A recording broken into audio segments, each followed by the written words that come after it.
So this is day 11 of 270 hard challenge and we are starting with our colligative property. यार chemistry start कर रहे हैं, ठीक है. अच्छा, तो हमारे एक सब्सक्राइबर जी की मांग है एंड क्योंकि जैसे मैंने बोला था आप लोग को कि 100 हो गए हैं, 200 हो गए, तो हर 100 सब्सक्राइबर्स पर जो एक अच्छी मांग आएगी या जो भी तुम लोग मुझसे पूछोगे, जो भी मैं तुम्हारे लिए कर सकता हूँ, तो उनकी मांग बेसिकली ये है कि मैं टेस्ट सीरीज स्टार्ट करूँ एक. तो मैंने उनको जवाब भी दिया है एंड प्लान यही है बेटा, क्योंकि यहाँ पर अगर हम देखेंगे इन 2 हफ्तों के अंदर हमारे कुछ 5 से 6 चैप्टर अप्रॉक्स, या आप मान के चलो 3 हफ्ते के अंदर हमारे 6 चैप्टर्स अच्छे से विद PYQ विद अलग अलग बुक्स कंप्लीट हो जाएंगे. तो अगर हम लोग मान के चलते हैं सब मिला करके, अगर हर साल के आपके पास 10 30 और 30 60 चैप्टर्स, अगर आपके पास वही है 60 चैप्टर्स के आसपास भी है, तो वही अपने 30 हफ्ते या ज़्यादा से ज़्यादा 40 हफ्तों में चीज़ों को, हम लोग को वैसे भी 40 हफ्तों में चीज़ें ख़त्म करनी है, 30 हफ्ते में वैसे भी चीज़ें ख़त्म हो जाएंगी. आधे चैप्टर्स तो बेटा आगे छोटे भी आने वाले. ये सब तो नॉर्मल है, but we are starting with test series. और वो टेस्ट सीरीज़ के अंदर हम लोग संडे को टेस्ट प्लान करेंगे. आप लोग 3 आवर्स का मैं गूगल फॉर्म बना दिया करूँगा एंड 3 आवर्स का आप लोग टेस्ट प्लान करो. And typical JEE level, when I am telling you JEE level, that means JEE level.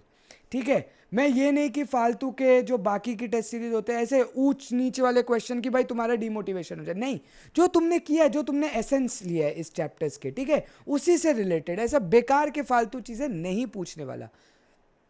ठीक है, चलो यार, तो स्टार्ट करते कॉलिगेटिव प्रॉपर्टीज का.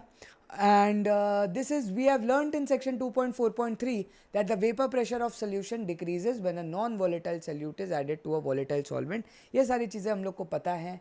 There are many properties of solution which are connected with this decrease of vapor pressure. So this is relative lowering of vapor pressure, depression of freezing point of the solvent, elevation of boiling point, osmotic pressure, and ये 4 चीज़ें हैं. तो बेटा अगर हम लोग ध्यान से देखें, एक तरीके से मैं बोल सकता हूँ, जब आप लोग के सॉलिड पार्टिकल लिक्विड के अंदर डिसॉल्व किए जाते हैं, तो ये वाला नॉन वोलेटाइल सल्यूट वाली जब चीज़ें आती हैं, तो हम लोग कॉलिगेटिव प्रॉपर्टीज़ पढ़ते हैं. तो एक तरीके से हम लोग को अब फिगर आउट हो गई हैं कुछ चीज़ें. पहली चीज़ हम लोग को फिगर आउट हो गई है कि जब भी गैस सॉल्यूबल है लिक्विड के अंदर, तो हम लोग क्या लगाएंगे, हेनरीज लॉ. जब लिक्विड ही लिक्विड के अंदर सॉल्यूबल है तो राउल्ट्स लॉ. और वहीं पर अगर सॉलिड सॉल्यूबल आप लोग करवा रहे हो लिक्विड के अंदर, तो हम लोग लगाएंगे कॉलिगेटिव प्रॉपर्टीज. तो सेग्रीगेशन समझ में आ गई है पहली चीज़. दूसरी चीज़ हम लोग को ये पता है क्यों सल्यूट की वजह से वेपर प्रेशर डिक्रीज होता है. पढ़ा था बेटा, सॉल्वेंट है, प्योर सॉल्वेंट है, इवेपोरेट किया, हवा में जाएंगे. वेपर प्रेशर मतलब वेपर्स आपके प्रेशर लगा रहे सोल्यूशन पर. वहीं पर बात करते हैं बेटा, जब सल्यूट पार्टिकल्स आ गए तो सल्यूट भी कुछ स्पेस लेने लग जाएंगे एट द सरफेस. तो सॉल्वेंट पार्टिकल्स ही वोलेटाइल है, क्योंकि नॉन वोलेटाइल सल्यूट की बात कर रहे हैं, तो सॉल्वेंट पार्टिकल्स ही क्योंकि वेपराइज होंगे तो कम होंगे, क्योंकि भाई हमारे जो सरफेस पर है उधर तो कम है. ठीक है, कम है, क्या कम है, सॉल्वेंट के पार्टिकल्स कम है, तो कम ही ऊपर जाएंगे. और ऊपर अगर कम जाएंगे तो वेपर प्रेशर भी आपका डिक्रीज होगा एज कंपेयर टू आपका P1 not. P1 not is pure solvent का वेपर प्रेशर. ठीक है, तो ये सारी चीज़ें हम लोग पढ़ चुके हैं यार, ऑल दीज प्रॉपर्टीज़. तो अब हम लोग ये जो 4 चीज़ें पढ़ रहे हैं उसके बारे में पढ़ रहे हैं. All these properties depend on the number of salute particles irrespective of their nature relative to the total number of particles present in the solution. तो यही बेटा पहले भी बात की थी कि एट द एंड हम लोग को नेचर से कोई लेना देना नहीं है कि ग्लूकोज डिजॉल्व कर रहे हैं या यूरिया डिजॉल्व कर रहे हैं या हेक्सेन या क्लोरोफॉर्म या एसीटोन या टाउलुइन या एनालीन, फलाना ढिमकाना, वो CS2 कार्बन, वो पता नहीं, फिर सल्फर, आयोडीन, पता नहीं क्या क्या चीज़ें डिसॉल्व करवा रहे हैं. हमें उससे घंटा नहीं फ़र्क पड़ता. हम लोग को इतना फ़र्क पड़ता है कि भाई कितनी मात्रा कितनी है. क्या वो 1 मोल है, क्या वो 2 मोल है, कितने ग्राम ले रहे हो, हमें उसकी मात्रा, उसकी क्वांटिटी डिपेंड करती है. तो all these property depend on the number of solute particle irrespective of the nature relative to the total number of particles. ठीक है, और हम लोग मान के चलते हैं कि टोटल पार्टिकल्स आप लोग चीज़ों को सेम लेकर के ही कंपेयर कर रहे हो. So such properties are known as colligative. Colligative means co means together, लिगर मीन्स टू बाइंड. ठीक है, तो कॉलिगेटिव बाइंडिंग प्रॉपर्टी, 2 चीज़ों को साथ में बाइंड कर रहे हैं. बाइनरी सॉल्यूशंस के बारे में बेटा पढ़ रहे हैं. ठीक है, तो स्टार्ट करते बेटा relative lowering of vapour pressure. इस सेक्शन में पूरा रिलेटिव लोअरिंग खत्म करवाऊंगा और फिर पॉज करूंगा। एक बार चेक करना पड़ता है यार कि मैं कहीं ऐसा तो नहीं रिकॉर्ड ही नहीं स्टार्ट किया है, क्योंकि ऐसा बहुत बार हुआ है, ये तुम लोग को बिहाइंड द सीन्स नहीं पता कि रिकॉर्ड स्टार्ट ही नहीं होती है, यहाँ पर ये माइक ऑन नहीं होता है और मैं बोले जा रहा हूँ। चलो, we have learned in section 2.4.3 that the vapor pressure of a solvent in solution is less than that of the pure solvent. ठीक है, where solution में हम लोग मान के चल रहे non volatile solute है. Raoults established that the lowering of vapor pressure depends only on the concentration of the solute particles and it is independent of their identity. तो ये तो Raoults law में हम लोग ने पढ़ लिया था, P1 is equal to chi 1 P1 naught.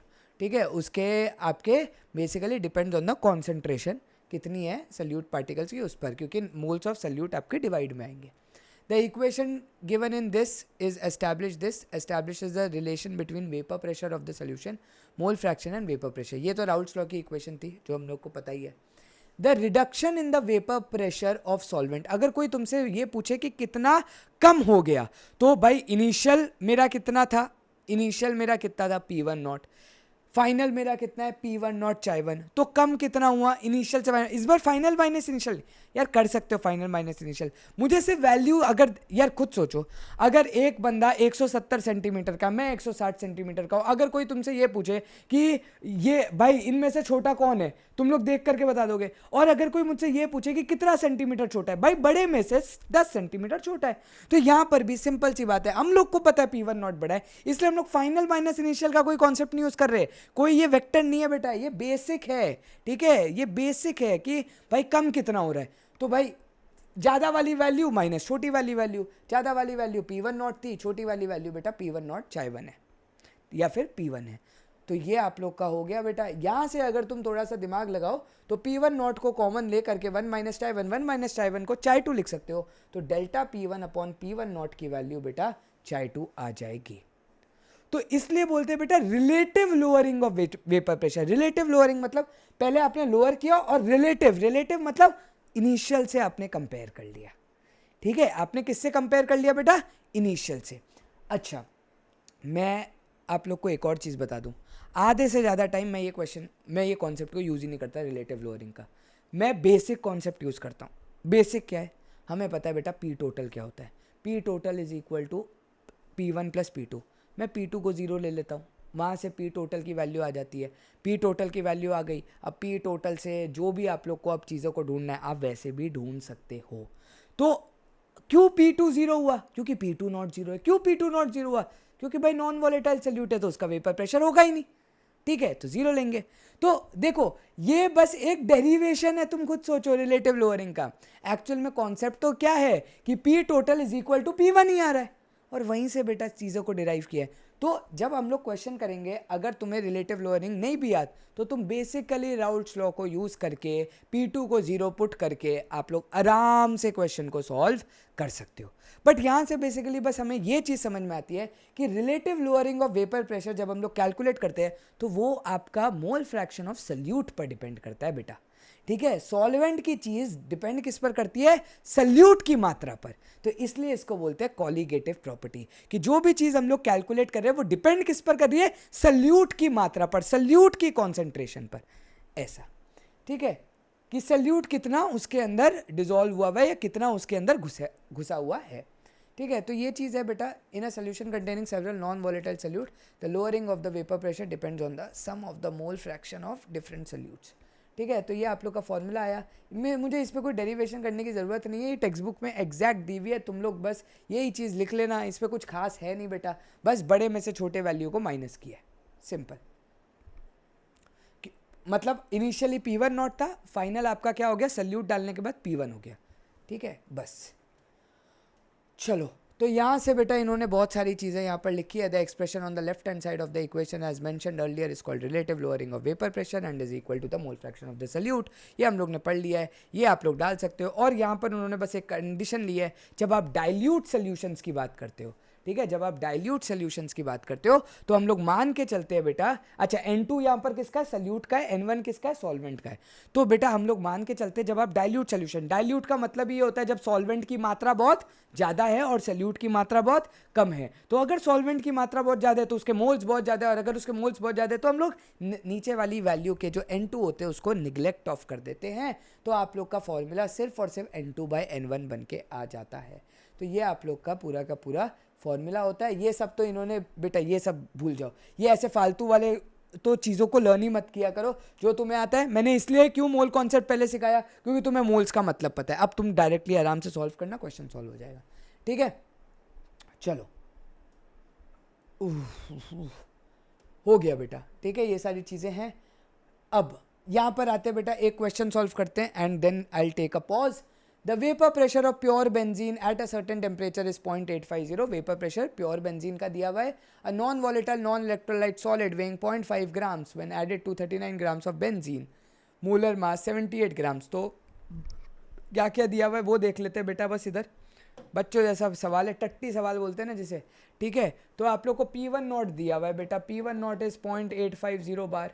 ठीक है, फिर हम लोग को नॉन वोलेटाइल सल्यूट का मास दिया हुआ है। ठीक है, तो गिवन मास हम लोग को है 0.5 ग्राम्स, उसका मोलर मास हम लोग को गिवन है बेटा 78। ठीक है, गिवन मास ऑफ सॉल्वेंट, ये गिवन मास ऑफ सल्यूट है बेटा। ठीक है, सॉल्वेंट को मैं ऐसा करता हूँ, सल्यूट को मैं X से रिप्रेजेंट कर देता हूँ, सॉल्वेंट को मैं Y से रिप्रेजेंट कर देता हूँ। गिवन मास ऑफ सॉल्वेंट है बेटा 39, और given mass of sorry molecular mass of solvent मेरा कितना होता है, C6H6 होता है ना बेंजीन, तो C6H6 क्या हो गया आपका 78 है ना, 78। ठीक है, vapour pressure of the solution is the हुई आप लोग को, मतलब आपको P टोटल बोल सकते हो या P1 बोल सकते हो, क्योंकि नॉन वोलेटाइल सल्यूट है तो P टोटल ही P1 होता है, which is basically equal to आप लोगों को कितना दिया हुआ है 0.845 दिया हुआ है। ठीक है, what is the molar mass of the solid substance है। अच्छा sorry when added to 39 gram of benzene, 39 gram of benzene का मोलर मास 78 है। माय बैड गाइज, ये हम लोग को ढूंढना है। ठीक है, ये हम लोग को ढूंढना है, माय बैड। ठीक है, मोलर मास आपको 78 ग्राम दिया हुआ है, एकदम से बड़ा है, कभी कभी वो मिस हो जाती है चीज़। ठीक है, ये सब कुछ आप लोग को दिया हुआ है। हम लोग को बेटा बेसिक सा फंडामेंटल पता है, P1 नॉट, सीधा इधर लिखता हूँ बेटा, P1 is equal to P1 not into chi 1। मैं तो हमेशा यही लगाता हूँ बेटा, आधे से ज़्यादा टाइम मैं तो यही लगाता हूँ। P1 क्या दिया हुआ है बेटा 0.845। ठीक है, is equal to P1 not क्या दिया हुआ है बेटा 0.850। ठीक है, चाय 1 क्या होगा, चाय 1 होगा सिंपली बात है मोल्स ऑफ सॉल्वेंट जो कि हाफ है 0.5 डिवाइडेड बाय इसके मोल्स मुझे कैलकुलेट करने हैं। और हम लोग ये चीज़ मान के चलेंगे कि आपके जो सल्यूट है वो बहुत ज़्यादा कम है। ठीक है, तो इसके मोल्स कितने हो जाएंगे। अच्छा, अब ज़रा ध्यान से देखना बेटा, अब ज़रा एक चीज़ ध्यान से देखना, जब मैं ये फॉर्मूला लगा रहा हूँ तो इसमें बेटा क्या होगा, एक दिक्कत आएगी। क्या दिक्कत आएगी मैं पूरा बताता हूँ। जब आप इसका फॉर्मूला लगाओगे ना तो आप ये सोचते रह जाओगे कि एक्चुअली में, मतलब अगर मैं लगाऊं तो ये तो 0.5 है प्लस आप लोग का 0.5 डिवाइडेड बाय x होगा। ठीक है, ये आप लोग ऐसा करके कुछ सोचोगे। यहाँ से बेटा होगा क्या, यहाँ से इसको क्या लिखूँ, ये थोड़ा दिखाई नहीं दे रहा होगा, अब मेरे हिसाब से तुम लोग को दिखाई दे रहा होगा। ठीक है, ये बेसिकली मैंने मोल फ्रैक्शन का फॉर्मूला लगाया, moles of solvent upon moles of salute plus moles of solvent. ठीक है, अब बेटा इसमें सिर्फ और सिर्फ बेटा काटा पीटी है, कैसे है वो देख लेते हैं।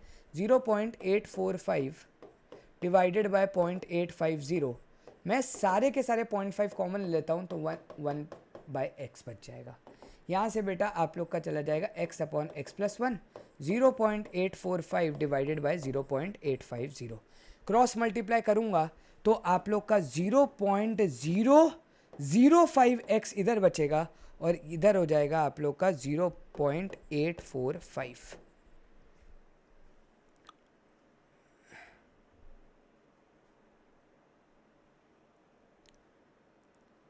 ठीक है, ये कैलकुलेशन बस करेक्ट है, एक सेकंड रुको। x उधर गया, ऊपर x चला जाएगा, x plus 1 0.845 x plus 0.845 and यहाँ पर मेरा क्या हो जाएगा, मैं तुम लोग को बताता हूँ, मैं सिर्फ इसको तुम लोग को ना दूसरे तरीके से सॉल्व करके बता रहा हूँ। ये आ जाएगा, ये उधर जाके माइनस होगा तो 0.850 माइनस 0.845 0 पॉइंट यही है एंड 0.845 डिवाइडेड बाय, ठीक है बेटा, आंसर यहाँ से आएगा 169। ठीक है, यहाँ से आएगा आंसर 169। अब तुम बोलोगे बेटा ये आंसर तो ये है, ठीक है, अब तुम लोग बोलोगे ये आंसर तो ये है।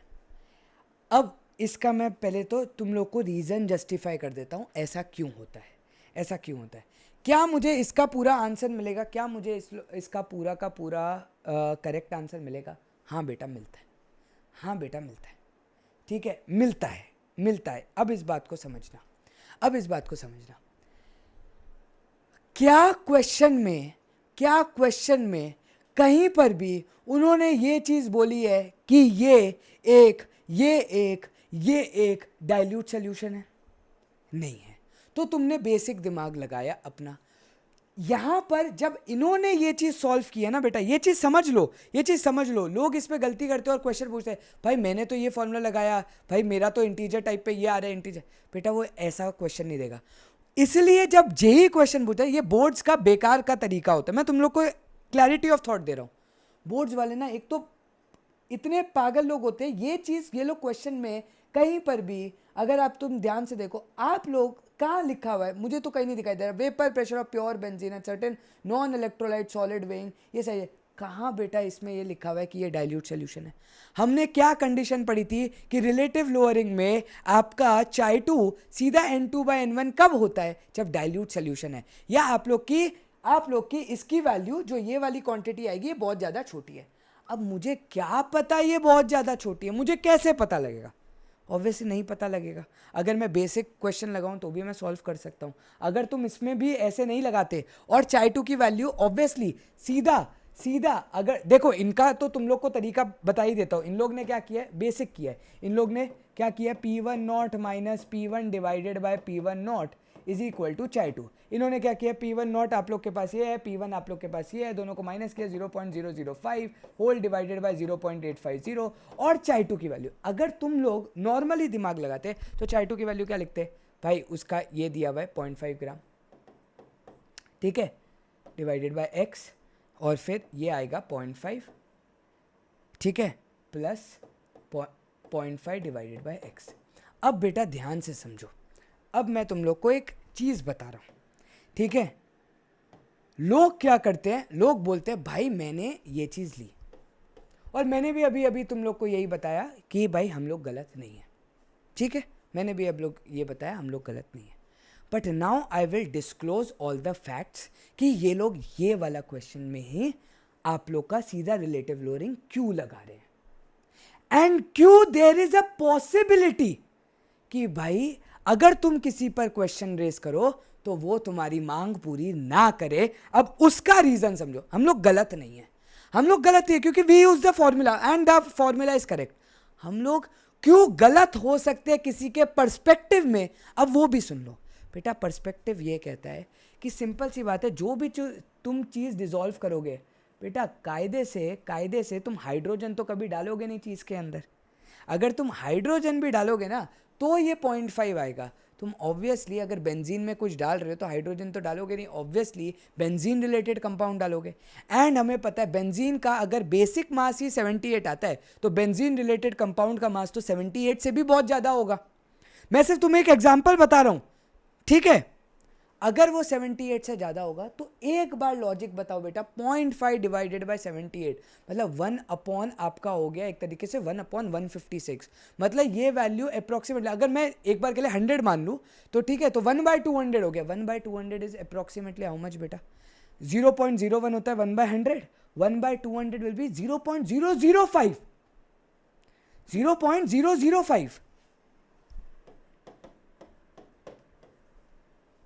बेटा आज से बस ये चीज़ को ध्यान रख लेना, अगर तुम्हारी value most of the case, मैं अभी भी यही बोलूँगा 99% केस में अगर तुम्हारी वैल्यू ये थी 0.5, ये वाली वैल्यू थी बेटा 0.5, ये वाली वैल्यू आ रही है 0.005, क्या मैं बोल सकता हूँ 100 टाइम्स का फ़र्क है?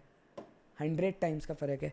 अगर बेटा 100 टाइम्स का फ़र्क हो, मिनिमम अगर 100 टाइम्स का तुम्हारा फ़र्क आ रहा है, अप्रॉक्सीमेटली 100 टाइम्स का, ठीक है, तो तुम लोग उस वैल्यू को निगलेक्ट कर सकते हो। क्या ये बात समझ में आ गई है?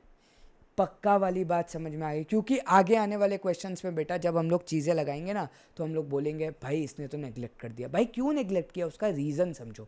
अगर आप लोग का 100 टाइम्स 1000 100 एक आप लोग एक बेस अमाउंट मान लो, अब बेस और तो आप लोग मतलब 75 प्लस के ऊपर तो आप लोग मान ही लो कि ये आप लोग का अप्रॉक्सीमेटली आता है, ठीक है।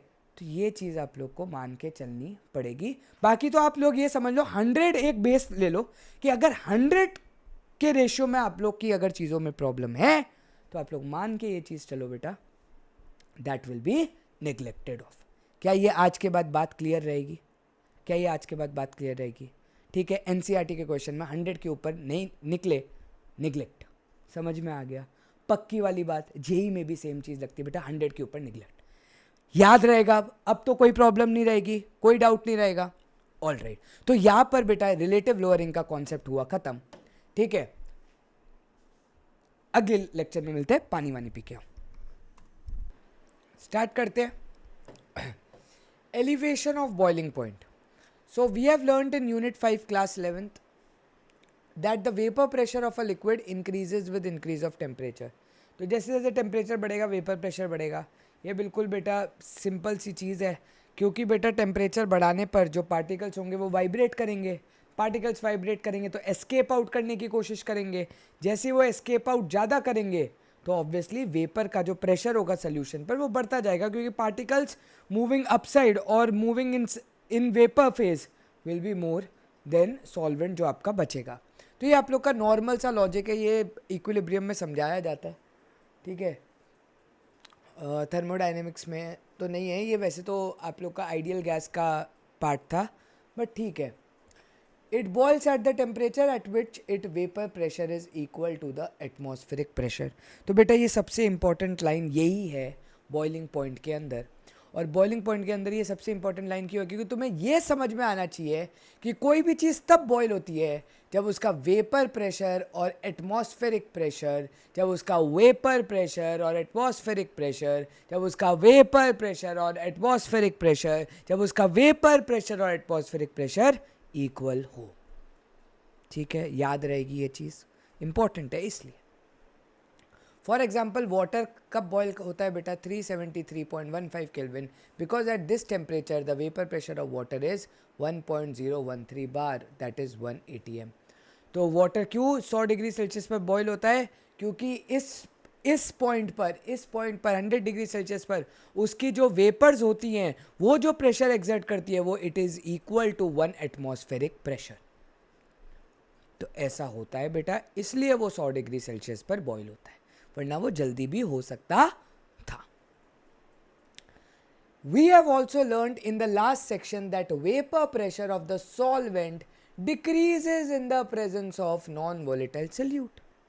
सही बात है, सही बात है। हम लोग ने ये चीज़ तो तब से बार बार यही पढ़ रहे हैं बेटा, पी टोटल जो वैल्यू आएगी वो डिक्रीज होगी P1 नॉट से, because P total in terms of non volatile solute is equal to P1 itself and P1 is equal to P1 not chai 1 and P1 is less than P1 not। तब से ये बात हम लोग discuss करके बैठे हुए हैं।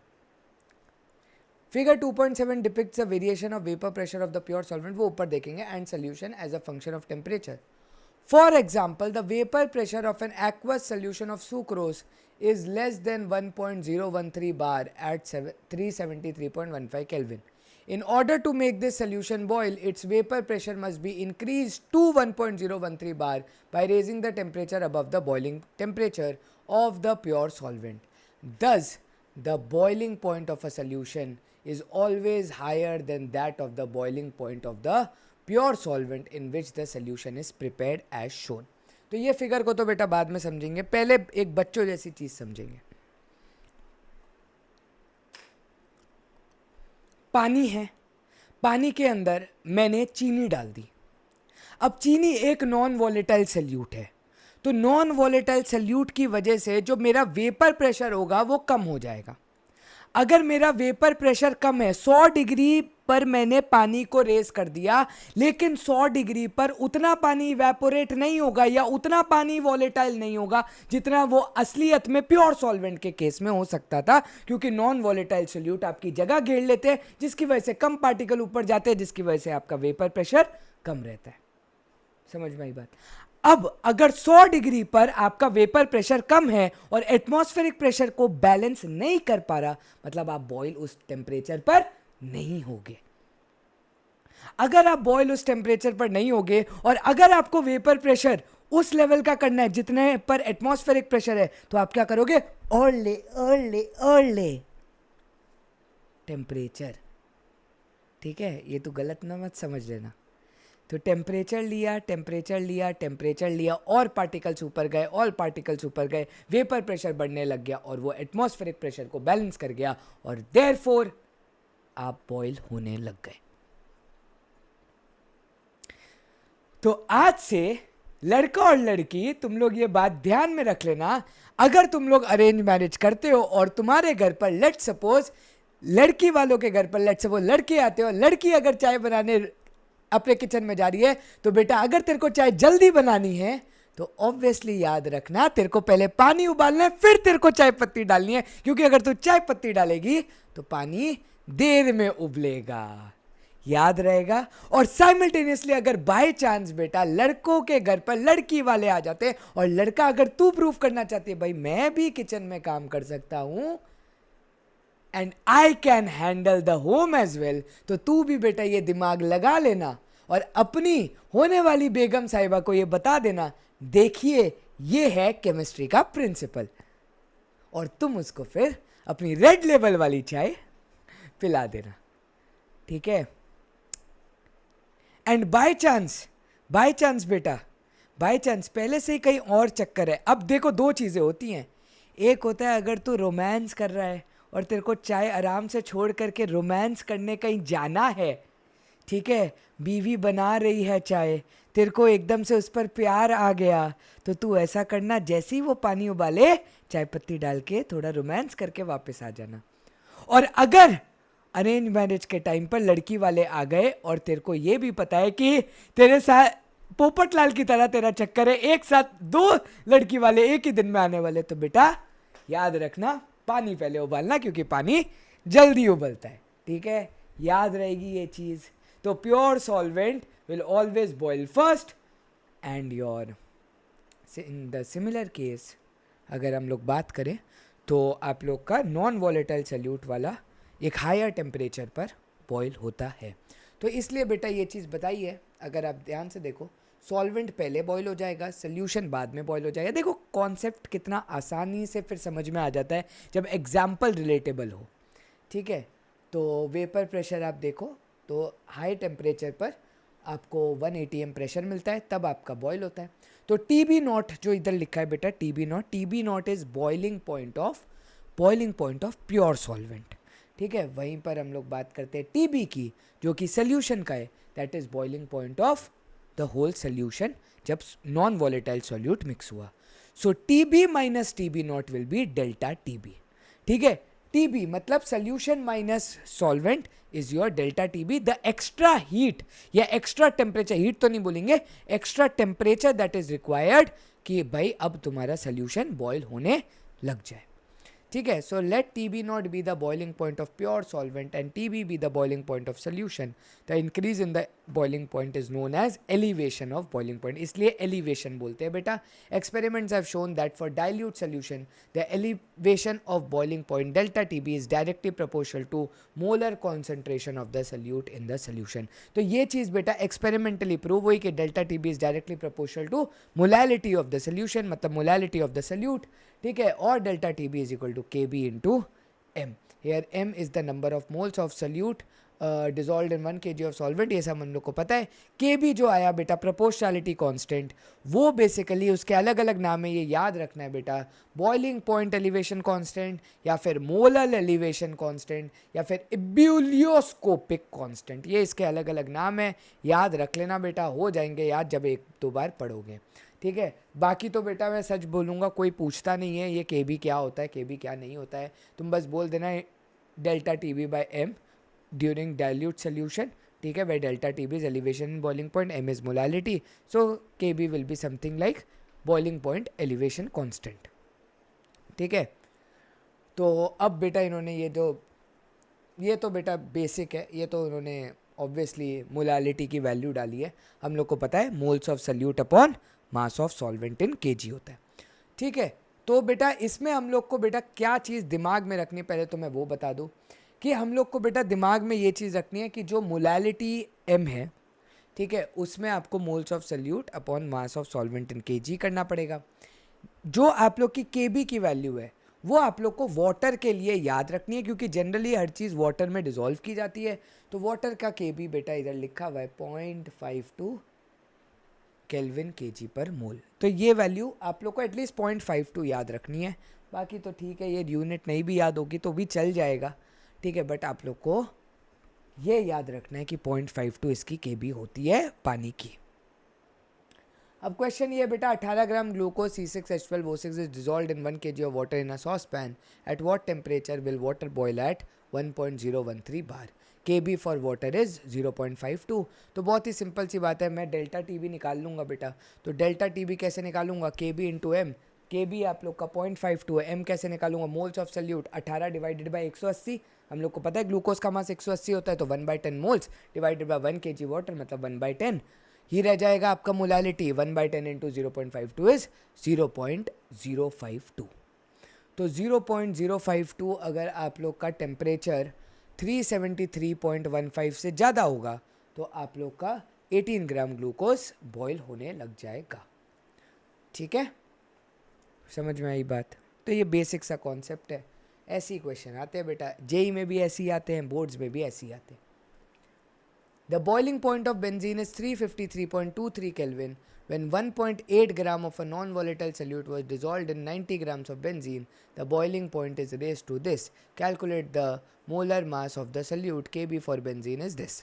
तो पहले आपके पास 354.11 आप लोग का सोल्यूशन का है, 353.23 आपका प्योर बेंजीन का बॉइलिंग पॉइंट है, दोनों को माइनस करोगे बेटा तो डेल्टा टीबी आ जाएगा, बड़े में से छोटा माइनस करना, because TB minus TB naught होता है, टीबी इज सोल्यूशन का आप लोग का बॉइलिंग पॉइंट, उसका प्योर का, ठीक है। डेल्टा टीबी कैलकुलेट करोगे, delta TB is equal to बेटा के बी जो आपको दिया हुआ है 2.53 इंटू मोलालिटी, मोलालिटी क्या होता है, moles of solute upon mass of solvent, mass of solvent बेटा 90 ग्राम दिया है, मोल्स ऑफ सल्यूट आप लोग को यहाँ से कैलकुलेशन से मिल जाएगा, एंड हमें पता है moles is equal to given mass upon molecular mass होता है, मतलब मोल्स की जो वैल्यू आएगी that will be equal to 1.8 divided by X, समझ में आ गई बात।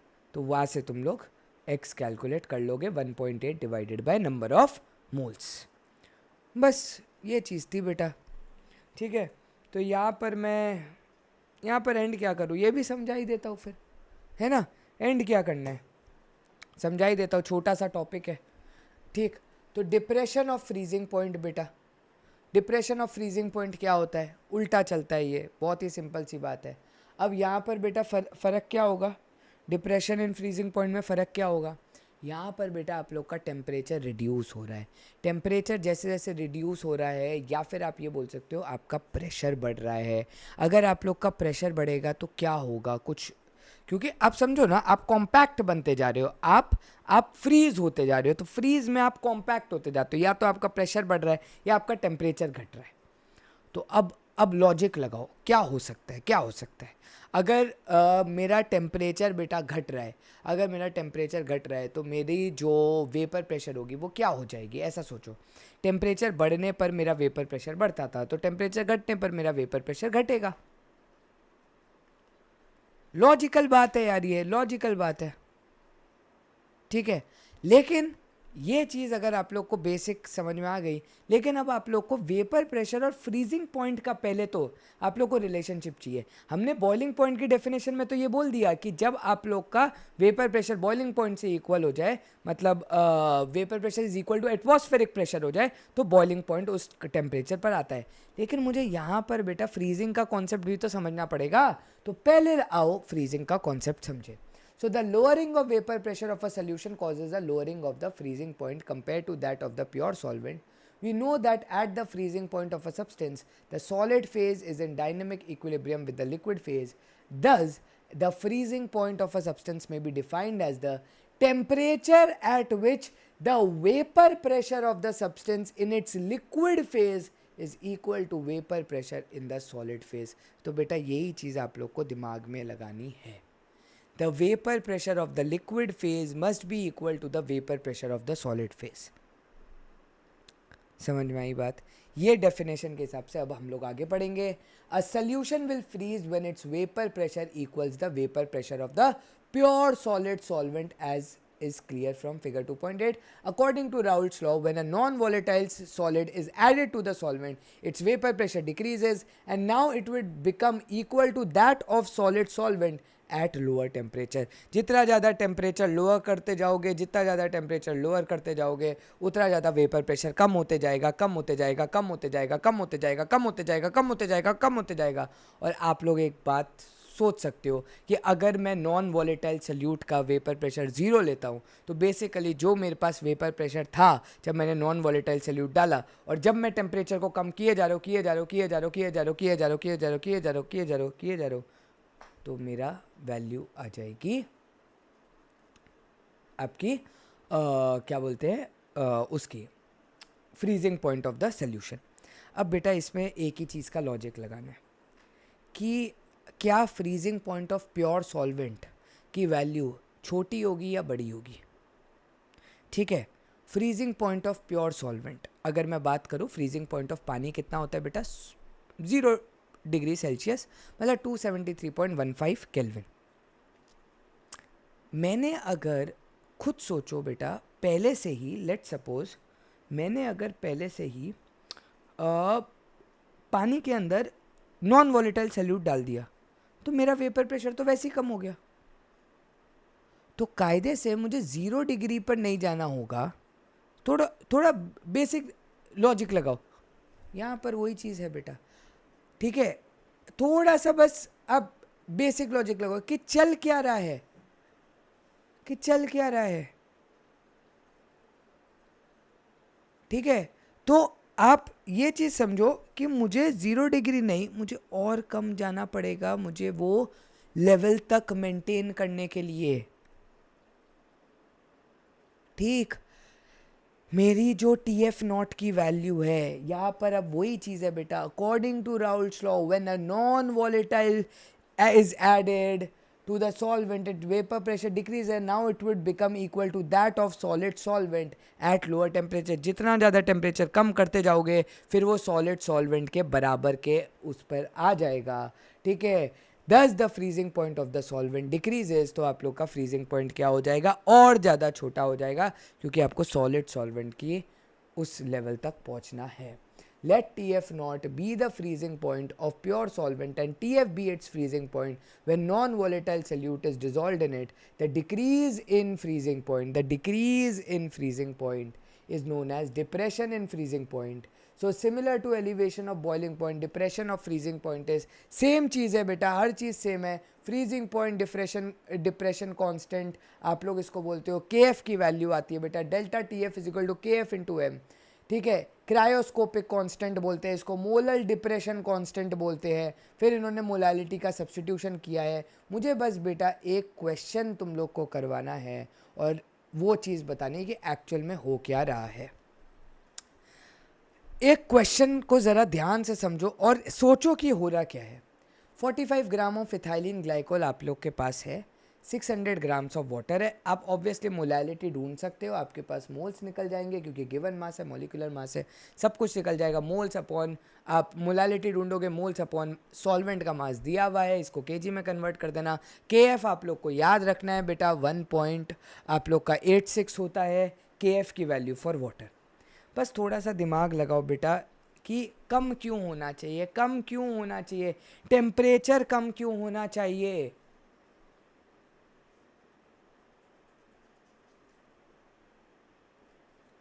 थोड़ा सा बस यही चीज़ का दिमाग लगा दो तो आप लोग को समझ में आ जाएगा कि डेल्टा टी एफ की value T F naught minus T F की होती है, जबकि डेल्टा टी बी की वैल्यू आप लोग की क्या होती थी, T B minus T B naught.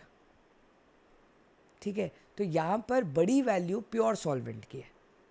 ठीक है, प्योर सॉल्वेंट का बेटा टेम्परेचर डिक्रीज करते गए करते गए करते गए करते गए तो एक टाइम ऐसा आएगा, एक टाइम ऐसा आएगा कि जो vapour pressure of the solvent है, ये वाली लाइन बस आप लोग को हमेशा ध्यान में रखनी है। The when a non volatile नहीं, a solution will freeze when its vapour pressure equals the vapour pressure of the pure solid solvent. Vapour pressure of the pure solid solvent.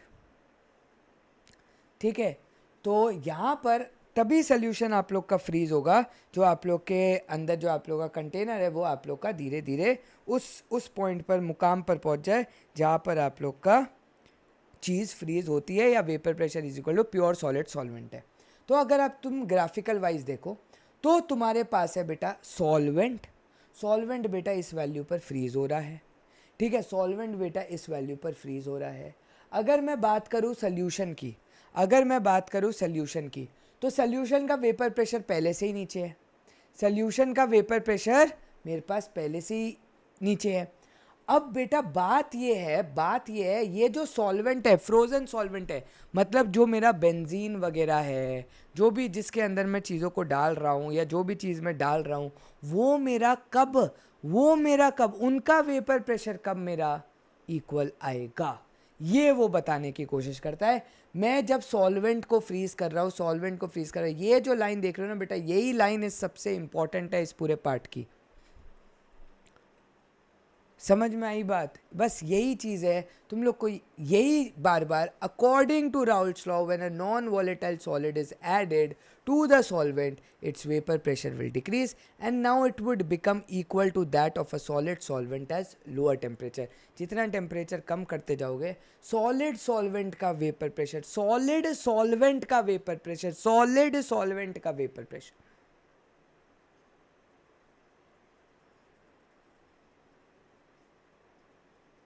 समझ में आई बात? सॉलिड सॉल्वेंट बेटा इन्होंने कैसे निकाला है, मैं तुम्हें बस ग्राफ समझा देता हूँ, तुम ये समझोगे ना तुम्हें क्लैरिटी ऑफ थॉट मिल जाएगा बेटा। एक्चुअली में चल क्या रहा है, लिक्विड सॉल्वेंट इस पॉइंट पर बेटा फ्रीज हो रहा था, ये मेरी टी एफ नॉट की वैल्यू हो गई जो कि होती है 0 डिग्री सेल्सियस। अब मैंने सोल्यूशन का ग्राफ बनाया बेटा। ठीक है, तुम ये चीज़ मत देखो, तुम बस ये देखो, ये एक रैंडम पॉइंट तुमने लेट सपोज चूज कर लिया। ठीक है, ये रैंडम पॉइंट तुमने लेट सपोज एक ऑब्वियसली तुम बोल सकते हो ये इस पॉइंट पर तो बेटा, इस पर तो बेटा क्या हो रहा है, इस पॉइंट पर हो क्या रहा है, पहले तो ये समझने की कोशिश करो, इस पॉइंट पर क्या हो रहा है बेटा। इस पॉइंट पर ऐसे थोड़ी ना कि कोई चीज़ जम जाएगी, इस पॉइंट पर कोई चीज़ जम नहीं रही है, जमेगी तो तब ना बेटा, तुम बस ये कि उतना वेपर प्रेशर लोअर हो जाए कि आपका जो सॉल्वेंट है वो सॉलिड में कन्वर्ट हो जाए।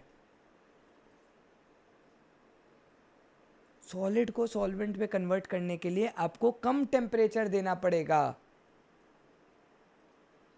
आपको प्रेशर ज़्यादा लगाना पड़ेगा, मतलब आपको टेम्परेचर कम लाना पड़ेगा। प्रेशर ज़्यादा लग रहा है तो टेम्परेचर कम लाना पड़ेगा आपको इनके केस में। बस आपको इतनी सी बात इधर ध्यान में रखनी है। तो बस उसके बाद तो बेटा नॉर्मल कैलकुलेशन है जो उधर है, इसको बस क्रायोस्कोपिक कांस्टेंट बोलते हैं, फ्रीजिंग पॉइंट डिप्रेशन कांस्टेंट बोलते हैं, मोलर डिप्रेशन कांस्टेंट बोलते हैं केएफ को, और 1.86 आप लोग को याद रखनी है पानी की, और केबी की वैल्यू 0.52। ये तो बाकी तो बेसिक सा क्वेश्चन है, इसमें कोई दिक्कत नहीं है। सेकंड वाला भी बेटा बेसिक है, आप लोग को डेल्टा टी एफ की वैल्यू दी हुई है, आपको के एफ की वैल्यू दी हुई है, आपको 50 ग्राम बेंजीन आप लोग को मास ऑफ सॉल्वेंट दिया हुआ है, आप लोग को वहाँ से आप लोग के मोल्स ऑफ सल्यूट आ जाएंगे. Moles of salute is given mass upon molecular मास. तो वहाँ से आप लोग का ये भी आंसर आ जाएगा. तो ये था बेटा आप लोग का elevation and depression, elevation of boiling point, depression in freezing point. ये खत्म हो गया है. Now we are up to the osmotic pressure वाला पार्ट. लास्ट पार्ट तो नहीं बोलूँगा, second last part of the chapter. चलो यार, तो ऑस्मोटिक प्रेशर, उससे पहले एक बार फटाफट से ब्रीफ में बता दूं. हमने क्या किया था जब बॉइलिंग के लिए किया था, सल्यूट पार्टिकल्स डाले थे, वेपर प्रेशर कम हुआ था. ठीक है, आपने ज़्यादा क्या दी, हीट दी, क्योंकि वेपर ऊपर जाएंगे और एटमॉस्फेरिक के एटमॉस्फेरिक प्रेशर को फिर वेपर प्रेशर मैच करेगा, क्योंकि पहले वेपर प्रेशर कम था क्योंकि आपने नॉन वॉलेटाइल सल्यूट डाला था. सिमिलर केस में हमने डिप्रेशन पढ़ा. डिप्रेशन में हम लोग ने क्या पढ़ा यार, कि आप लोग का डिप्रेशन फ्रीजिंग पॉइंट होता है. फ्रीजिंग पॉइंट और कम क्यों होता है? सिंपल सी बात है, सल्यूट पार्टिकल्स डाले तो आप बोल सकते हो कि जो आपके spaces between the solvent and solute, दो सॉल्वेंट पार्टिकल्स के बीच आप लोग का अगर एक सल्यूट पार्टिकल आ गया, तो अब जब वो फ्रीज होगा तो फ्रीज होने में टाइम लगाएगा. क्योंकि अब खुद सोचो ना, अब सिंपल सा लॉजिक है इसके पीछे. भाई पहले मैं और मेरी बीवी साथ रोमांस कर रहे हैं, लेकिन जब बच्चा आ गया तो वो रोमांस कम हो जाता है. क्योंकि सिंपल सी बात है ना, बच्चे और बच्चा बीच में आ गया तो रोमांस कैसे होगा? तो पहले तो आइस कश्मीर जा कर के गर्मी बढ़ा रहे थे, अब लेकिन वो चीज़ नहीं होगी ना बेटा. ठीक बात है ना. तो आइस बनने के लिए, दोनों को आइस बनने के लिए वो स्पेस तो चाहिए ना, क्योंकि आइस के पार्टिकल्स क्लोजली पैक्ड होते हैं, लेकिन मैं उसके साथ क्लोजली पैक्ड नहीं हो पाऊँगा. तो ये चीज़ है. तो इसलिए आप लोग को और ज़्यादा ठंड देनी पड़ती है कि भाई ठंड दो, बच्चे को रजाई में अलग डालो और फिर आप दोनों साथ सो. ठीक है, चलो ठीक है. मैं एकदम से दिमाग में आया जब अभी वीडियो पॉज की ना, मतलब नेक्स्ट राउंड के लिए कि ये पढ़ाना है, मेरे दिमाग में आया यार कि मैंने कहीं ऐसा ना हो कि कुछ मिस कर दिया हो. तो मैंने देखा हल्का सा कि यार शायद इससे नहीं समझ में आएगा कि डिप्रेशन क्यों हो रहा है. मैंने तो वो वेपर प्रेशर वाली चीज़ें सब कुछ बता दी कि भाई और ठंडी करोगे तब जा कर के प्योर सॉल्वेंट आप लोग का ठंडा होगा, ठीक है, फ्रीज़ होगा. बट वो जो क्लैरिटी थी, आई होप इस एग्जाम्पल से आ जाए तुम लोग को. तो ऑस्मोसिस एंड ऑस्मोटिक प्रेशर के बारे में बात करते हैं. So there are many phenomena which we observe in nature और at home. For example, raw mangoes shrivel when pickled in brine, wilted flowers revive when placed in fresh water, blood cells collapse when suspended in saline water, etc.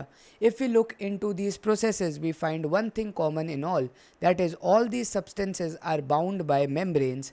These membranes can be of animal or vegetable origin, and these occur naturally, such as pig's bladder or parchment, or can be synthetic, such as cellophane. तो इनको बेटा membranes बोलते हैं, जिसमें से चीज़ें pass through होती है बेटा.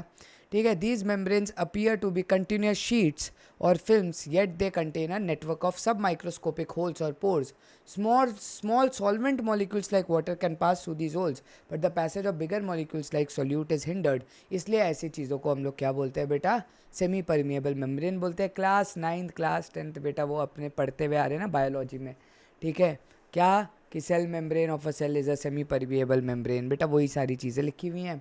Assume that only solvent molecule can pass through the semi permeable membrane. छोटे छोटे इनके अंदर पोर्स होते हैं, जिसकी वजह से सिर्फ सॉल्वेंट पार्टिकल्स पास हो जाते हैं. If this membrane is placed between the solvent and solution as shown in figure 2.9, the solvent molecules will flow through the membrane from pure solvent to the solution. This process of flow of the solvent is called osmosis. तो बेटा तब से हम लोग एक ही चीज़ इस दुनिया में पढ़ रहे हैं कि हर चीज़ हमेशा high potential to low potential travel करती है. अब लेट सपोज यहाँ पर आपका सोल्यूशन है, ये इस मेरे इस हाथ में, अब तुम्हें, मुझे नहीं पता तुम्हें लेफ़्ट दिखाई दे रहा है राइट दिखाई दे रहा है, ये वाले हाथ में मेरे पास सोल्यूशन है बेटा. ये वाले हाथ में, जिस हाथ में मेरा माइक है, उस पर मेरा सॉल्वेंट है बेटा.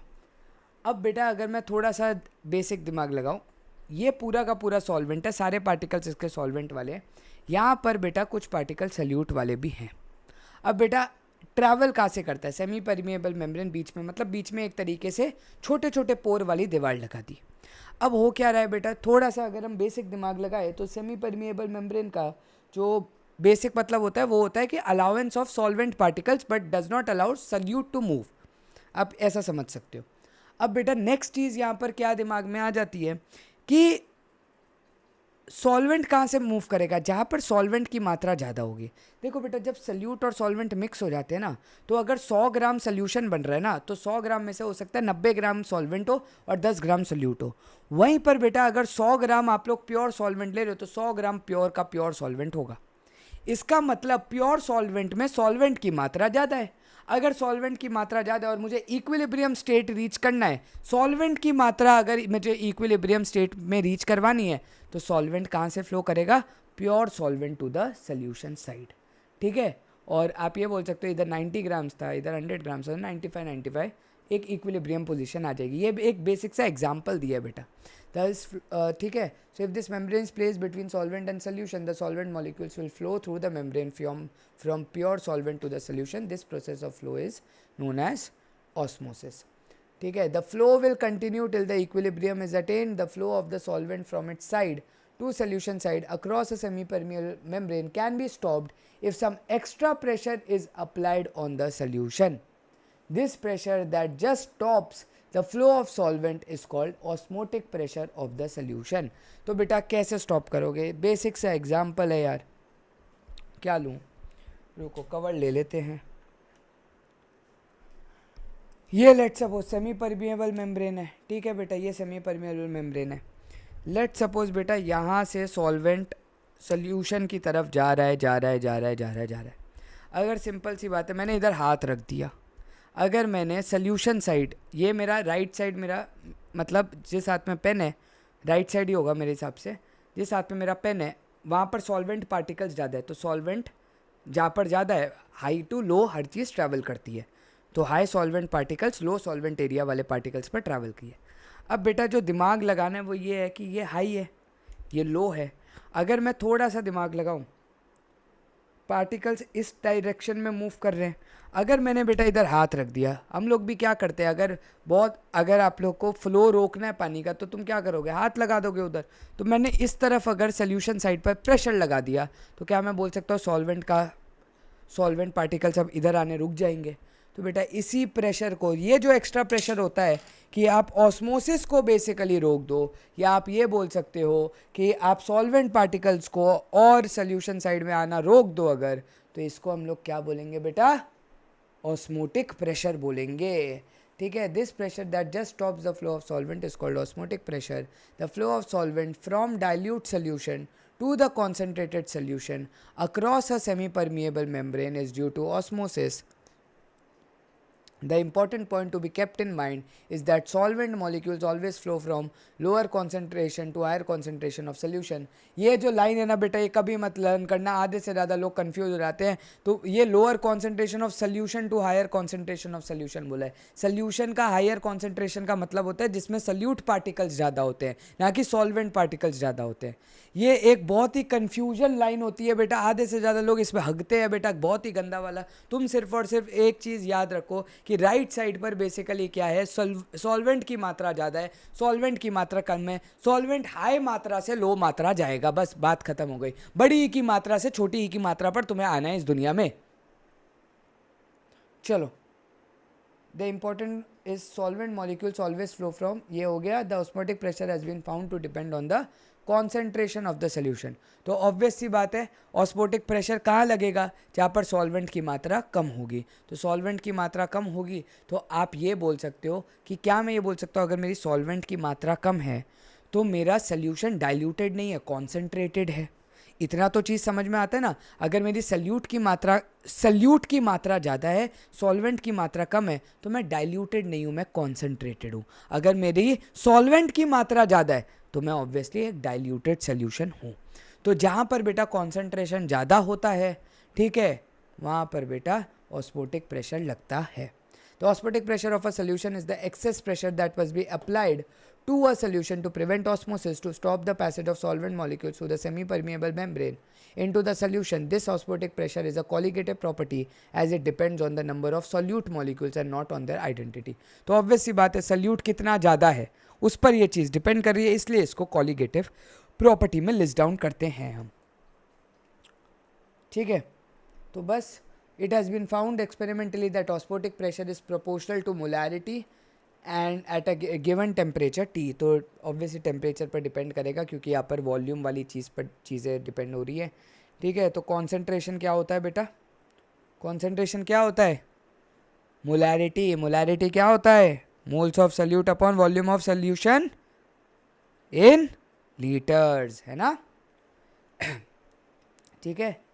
चलो, तो मोल्स ऑफ सल्यूट ये सब इसे इन्होंने दिया हुआ है। ये तो बेटा कुछ नहीं है, तुम्हें तो बस ये चीज़ याद रखनी है और ये चीज़ याद रखनी है। ऑस्मोटिक प्रेशर का साइन बेटा पाई से डिनोट करते हैं और आंसर जो आता है बेटा वो पास्कल बार उसमें आता है according to the value of R, ठीक है। आर की वैल्यू 8.3 हो सकती है, 0.0829, 0.0831, वो ये बार पास्कल जो भी आप लोग लेते हो, ठीक है, वो मैं बता दूंगा तुम्हें क्योंकि मुझे भी खुद वैल्यू रटी हुई नहीं है एक्चुअली में। हमारे टाइम पर तो हर क्वेश्चन में वैल्यूज़ दी हुई होती थी, तो मैं भी बच्चों को बोलता हूँ यार, जब कोई चीज़ आप लोग को दी गई है ना तो उसके बारे में स्ट्रेस मत किया करो। जनरल बेसिस पर जेई में हर चीज़ दी हुई होती है कि आपको क्या कंसिडर करना है, ठीक है।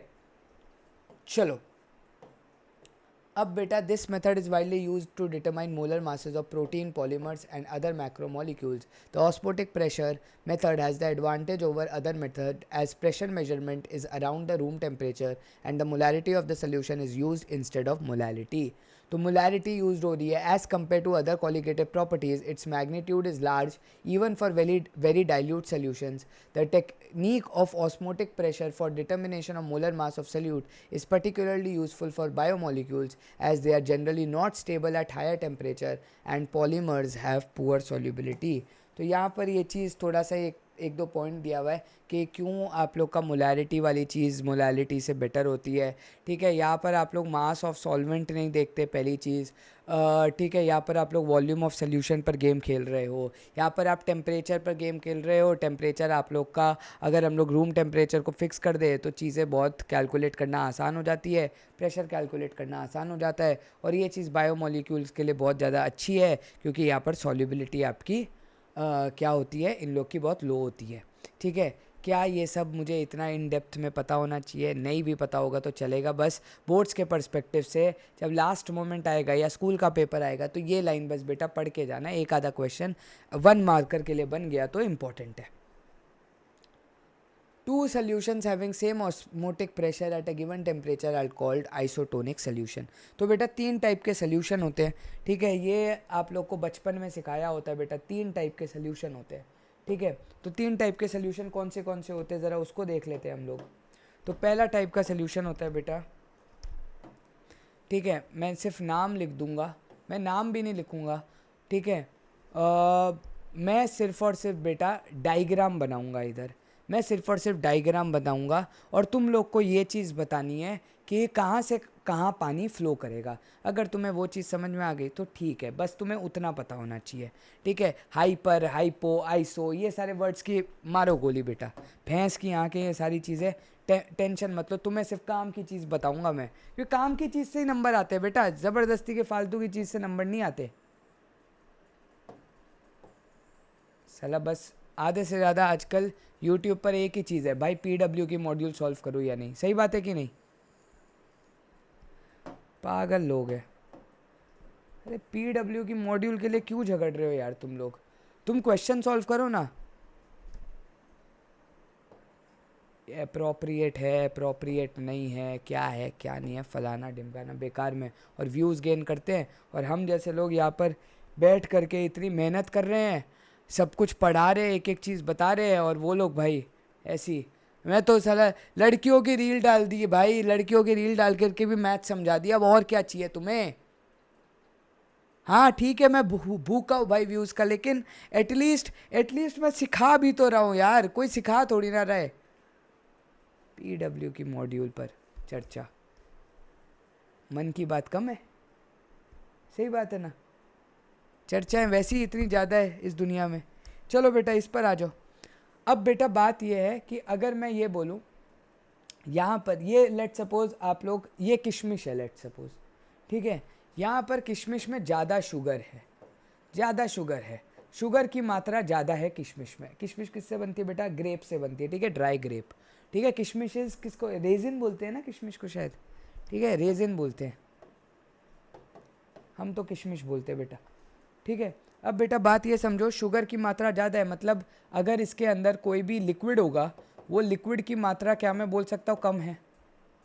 लेट सपोज वो सेम लिक्विड में आपने इसको रख दिया, लेट सपोज वो सेम लिक्विड में आपने इसको रख दिया, इधर लिक्विड की मात्रा कम, इधर लिक्विड की मात्रा ज़्यादा, सेम लिक्विड में रख दिया, तो लिक्विड कहाँ से कहाँ फ्लो करेगा बेटा?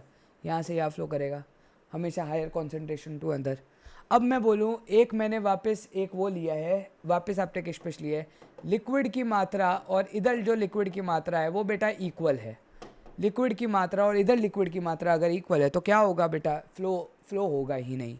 और अगर मैं ये बोलूँ इधर लिक्विड की मात्रा ज़्यादा है और इधर लिक्विड की मात्रा अगर कम है, तो बहुत ही सिंपल है, यहाँ से यहाँ फ्लो होगा। तो इस केस में बेटा जो आपका रेजिन होगा वो श्रिंक हो जाएगा, इस केस में वो बराबर रहेगा, ठीक है, बरोबर, ठीक है। और इस वाले केस में अगर मैं बात करूँ तो लिक्विड जो आपका सेल है या जो आपका रेजिन है वो स्वेल अप हो जाएगा। तो यही बेटा बेसिक सा मतलब होता है। अब यहाँ पर ये लोग 0.9% वेट बाय वेट, 0.8%, बहुत सारी बातें करेंगे, ध्यान से देख रहा है। 2 solutions having same osmotic pressure at a given temperature are called isotonic solution. Same osmotic pressure के बारे में हम लोग यहाँ पर क्यों बात कर रहे हैं बेटा? क्योंकि जितना पानी आ रहा है उतना ही पानी अगर तू रोक रहा है, ठीक है, तो बेसिकली जितना पानी इधर से इधर आ रहा है उतना पानी तूने रोक दिया और टेंशन नहीं है, सोल्यूशन की कॉन्सेंट्रेशन तब भी सेम बैठ रही है। इसका मतलब ये है कि मैं आइसोटोनिक सोल्यूशन हूँ, जो मेरा बीच वाला केस था। सिंपल भाषा में यही समझ कि बेसिकली ट्रांसफर ऑफ सॉल्वेंट नहीं होगा।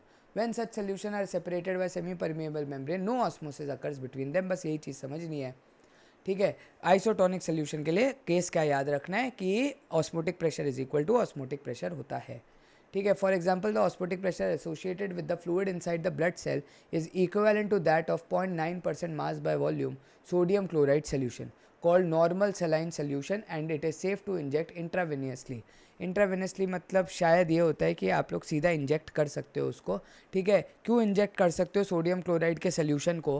क्योंकि बेटा ब्लड का भी जो लेवल ऑफ लिक्विड होगा या जो भी सॉल्वेंट उसके अंदर है, और इसमें आप लोग का सोडियम क्लोराइड सोल्यूशन जो पानी है उसकी जो मात्रा होती है वो सेम ही रहती है, ठीक है। मतलब आप ये भी बोल सकते हो कि जो आपका आरबीसी है या ब्लड का जो सेल है और जो आप लोग का सोडियम क्लोराइड सोल्यूशन का जो आप लोग का ऑस्मोटिक प्रेशर है वो दोनों का दोनों सेम होगा। ये सारी चीज़ें आप यहाँ से बोल सकते हो, ठीक है। On the other hand, if you place the cell in a solution containing more than 0.9% sodium chloride, water will flow out of the cells and they would shrink. ये हम लोग का केस होता है बेटा हाइपरटोनिक का, जो मैंने श्रिंक वाला केस समझाया था। If the salt concentration is less than 0.9%, the solution is said to be hypotonic. Hypotonic में water will flow into the cell if placed in the solution and they would swell up. तो ये जो क्या है, ये 0.9%, ये सब बेटा इतना याद करने की ज़रूरत नहीं पड़ती। बोर्ड्स ने, मैंने तो नहीं देखा कि कोई इन डेप्थ सवाल यहाँ से पूछा है। हाइपरटोनिक, हाइपोटोनिक और isotonic in terms of solvent अगर तुम्हें पता है, that is more than sufficient for us. Question solve कर लेते हैं बेटा। वॉल्यूम दी हुई है 200 centimetre cube of an aqueous solution of a protein, 1.26 gram of the protein. The osmotic pressure of such a solution at 300 kelvin is found to be this. Calculate the molar mass of the protein. तो बेटा पहले moles निकालने पड़ेंगे। तो moles कैसे निकालेंगे बेटा? हम लोग को पता है ऑस्मोटिक प्रेशर इज दिस, तो osmotic pressure is equal to molarity, that is moles upon volume into R into T, ठीक है। आर की वैल्यू बेटा तुम्हें ये रटनी है, बार के लिए 0.083 होती है। अगर तुम बोर्ड्स लेवल के लिए रट जाओ तो अच्छी बात है, नहीं रटो तो कोई दिक्कत नहीं है, ठीक है। मैं तो हमेशा बेटा इसको 25/3 लेकर के कर लेता था, ये शायद 25/300 होता है। एक सेकेंड, 25/3 8.3 होता है, तो 25/300 हुआ, ठीक है। मैं तो 25/300 करके ऐसे मैंने वैल्यू रटी हुई थी, 25/300 लेना है या 25/3 लेना है, ठीक है। बाकी तुम लोग ये देख लेना बेटा। तो आर की वैल्यू है, टेम्परेचर की वैल्यू है बेटा मेरे पास, वॉल्यूम दिया हुआ है 200 सेंटीमीटर क्यूब। तो हम लोग को पता है 1 सेंटीमीटर क्यूब 1 ml होता है, तो 200 सेंटीमीटर क्यूब 200 ml होगा। 200 ml है तो बेटा कितना लीटर हो गया? 0.2 लीटर। वॉल्यूम पता है, मोल्स नहीं आ जाएंगे, मोल्स आ गए तो गिवन मास अपन मॉलिक्यूलर मास से मॉलिक्यूलर मास ढूंढ लेना, ठीक है, तो ये सारी चीज़ें बेटा है. The phenomenon mentioned in the beginning of this section can be explained on the basis of osmosis. A raw mango placed in concentrated salt solution will always lose water by osmosis and shrivel into pickle. इसलिए बेटा हम लोग क्या करते हैं, नमक इतना ज़्यादा भर देते हैं कि जो आम होते हैं, जो अगर आप लोग ने आम का अचार खाया है तो नमक के पानी में उस तरह ज़्यादा इतना नमक उसके अंदर डाल देते हैं कि पानी उसको आम बेसिकली बाहर पानी निकालता है अपना. इसलिए आप देखते हो जो आप लोग का अचार होता है वो आप लोग का क्या हो जाता है, वो मसाला जो होता है वो लिक्विड फेज में रहता है. ऑयल तो है ही है उसके अंदर, बट वो आप देखते हो कि वो liquid in the sense liquid texture का रहता है. और जो आप लोग का जो आम का अचार में आम के जो पीसेज होते हैं वो बिल्कुल ही मतलब आप ये समझो मतलब डिहाइड्रेटेड हो गए, मतलब बिल्कुल ही ख़त्म हो जाता है. ऐसा सूजा हुआ तो नहीं बोलूँगा, ऐसा बोलूँगा कि दिखने बराबर भी नहीं दिखता कि वो आम था. ठीक है, तो वो इसलिए क्योंकि सारा पानी अचार का मसाला चूस लेता है उसका. ठीक है, तो विल्टेड फ्लावर्स रिवाइव, तो उसके पास पानी आ जाता है तो वो लोग रिवाइव हो जाते हैं, स्वेलअप हो जाते हैं. A carrot that has become limp because of water loss into the atmosphere can be placed into water making it firm once again. Water will move into them through osmosis. When placed in water containing less than 0.9% salt, blood cells swell due to flow of water in them by osmosis. People taking a lot of salt or salty food experience water retention in tissue cells and intercellular spaces because of osmosis. तो ये चीज़ बेटा बहुत important है. अगर आप लोग ने salt की मात्रा बढ़ा ली, तो अगर आपने सॉल्ट की मात्रा बढ़ा ली तो आप खुद सोचो, जहाँ पर आपने सॉल्ट की मात्रा बढ़ाई तो पानी हमेशा सॉल्ट की तरफ जाएगा. क्यों? क्योंकि सॉल्ट की मात्रा बढ़ गई मतलब वहाँ पर सॉल्वेंट की मात्रा कम हो गई, पानी की मात्रा कम हो गई. तो जहाँ पर ज़्यादा पानी है वो आपके सॉल्ट वाले जगह पर जाता रहेगा, क्योंकि सॉल्ट वाली जगह पर पानी की मात्रा कम है. तो इसलिए बोला जाता है कि सोडियम की मात्रा आपके बॉडी में, आपकी डाइट में बेटा कम होनी चाहिए. क्योंकि अगर सोडियम की मात्रा आपकी बहुत ज़्यादा है तो आप लोग पानी रिटेन करने लगोगे और वहाँ पर आप ये भी बोल सकते हो कि आपकी बॉडी बल्की होने लगेगी, मोटापा होने लग जाएगा आपको. ठीक है, तो द रिजल्टिंग पफिनेस और स्वेलिंग इज कॉल्ड एडेमा. ये तो ये है. Salty food experience water retention in tissue cells and intercellular spaces. The resulting puffiness और swelling. इसलिए कई पर बेटा लोगों के यहाँ पर मोटापा हो जाता है. ठीक है, ये तो मेरा तो ठीक है, मेरा तो मैं भी मोटा ही हूँ. यहाँ पर भी हो सकता है मेरा पानी रिटेन कर रहा हो इसलिए मैं मोटा हूँ, या ये वाले पार्ट पर होता है बेटा. तो ये सारी चीज़ें पानी रिटेन करती है. इस स्वेलिंग को आप लोग एडेमा भी कहते हैं. ये वाली स्वेलिंग तो नहीं बोलूँगा, बट कोई केस होता है एडेमा वो देख लेना बेटा. नीट वाले तो इन्जॉय करेंगे ये चीज़ें. Water movement from the soil into plant roots. ये भी बेटा ऑस्मोसिस क्लास 10th में पढ़ा था बेटा, कि कैसे आप लोग का पानी की मात्रा आपके सॉइल में ज़्यादा है और आपके जाइलम में कम है, तो इसलिए पानी ज़्यादा से अंदर ऐसे आता है. The preservation of meat by salting and of fruits by adding sugar. ठीक है, तो फ्रूट्स पे शुगर क्यों ऐड करते हैं? बैक्टीरियल इन्फेक्शन क्या है ये बेटा? क्योंकि आप खुद सोचो, अगर मैंने उधर सॉल्ट ऐड कर दिया तो पानी बेटा बाहर निकलने की कोशिश करेगा. ठीक है, through the process of osmosis bacterium on salted meat or candied fruit loses water, shrivels and die. Fruit will lose water, जिसकी वजह से बैक्टीरिया के ऊपर पानी चढ़ जाएगा जो कि मर जाएगा. ठीक है, ये सारी चीज़ें बेटा इसके अंदर दी हुई है. बस यहाँ पर हम लोग यहाँ पर रुकते हैं बेटा और फिर reverse osmosis and water purification start करेंगे. एंड फिर बेटा वैंट हॉफ आएगा. तो वैंट हॉफ क्या मैं कंप्लीट करूँ? वैंट हॉफ देखता हूँ, मैं सोचता हूँ, क्योंकि मुझे कैपेसिटर वगैरह भी करवाना है. मैं सोच रहा हूँ वैंट हॉफ अगर कंप्लीट ना करवा करके एनसीईआरटी सोल्यूशन एक ही दिन में डाल दूंगा, उसके बाद जीआरबी स्टार्ट कर देंगे. ठीक है, तो वैंट ऑफ नहीं, रिवर्स ऑस्मोसिस की बस. ठीक है ना, तो रिवर्स ऑस्मोसिस इतना ही है ना, तो इसी में ख़त्म करता हूँ बेटा. ठीक है, बाकी सोच लेता हूँ कि वैंट ऑफ बनाना है या नहीं बनाना. रिवर्स ऑस्मोसिस क्या है बेटा? The direction of osmosis can be reverse if the pressure larger than the osmotic pressure is applied on the solution side. ठीक है, that is now the pure solvent flows out of the solution through the same permeable membrane. This phenomenon is called reverse osmosis and is of great practical utility. तो बेटा ये reverse osmosis का full form, ये basically किन दो letters का full form है? RO, वही आरओ बेटा जिससे तू पानी पीता है। तो उसके अंदर बेटा क्या होता है, क्या होता है, जहाँ पर आपके मिनरल साइड ज़्यादा है, जहाँ पर आप लोग का मिनरल साइड ज़्यादा है, यहाँ पर आप लोग का पानी, यहाँ पर आप लोग का मिनरल साइड ज़्यादा है। अब बेटा पहले मैं सिर्फ और सिर्फ इसको रोक रहा था। अब मैंने क्या किया, ये जो पूरा कंटेनर है जहाँ पर मिनरल्स वगैरह है या जहाँ पर सल्यूट की मात्रा ज़्यादा है, मैंने उस पर इतना ज़्यादा प्रेशर लगा दिया, इतना ज़्यादा प्रेशर लगा दिया कि अब पानी उल्टा बहने लग गया। मतलब लोअर सॉल्वेंट वाली जगह से इतना ज़्यादा, भाई मैं तेरे को इतना ज़्यादा धक्का दे दिया, इतना ज़्यादा कि तू भाई सीधा खिड़की खिड़की फोड़ करके भाई तू बाहर निकल गया। बिल्कुल उस टाइप का होता है बेटा रिवर्स ऑस्मोसिस मतलब। ठीक है, and is of great practical utility. Reverse osmosis is used in desalination of sea water. A schematic setup of the process is shown. तो यहाँ पर देखो बेटा, यहाँ पर सॉल्ट वाटर है, यहाँ पर फ्रेश वाटर है। मैंने ऑस्मोटिक प्रेशर से भी ज़्यादा इधर प्रेशर दे दिया सॉल्ट वाटर में। तो अब क्या होगा, सॉल्ट वाटर से पानी जो होगा वो फ्रेश वाटर साइड चला जाएगा, रिमेनिंग यहाँ पर सॉल्ट बच जाएगा और यहाँ पर मुझे फ्रेश वाटर मिल जाएगा। तो दुबई में बेटा यही सारी चीज़ें होती हैं। ठीक है, और इसलिए वो लोग आज भी ज़िंदा हैं। ठीक है, इतनी गर्मी में भी।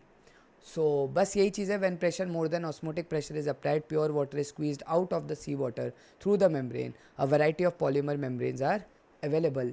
The pressure required for the reverse osmosis is quite high. A workable porous membrane is a film of cellulose acetate. ठीक है, ये याद रखना है बेटा, सेलुलोस एसिटेट 1 मार्क के लिए काफ़ी बार पूछा गया बोर्ड्स लेवल पर।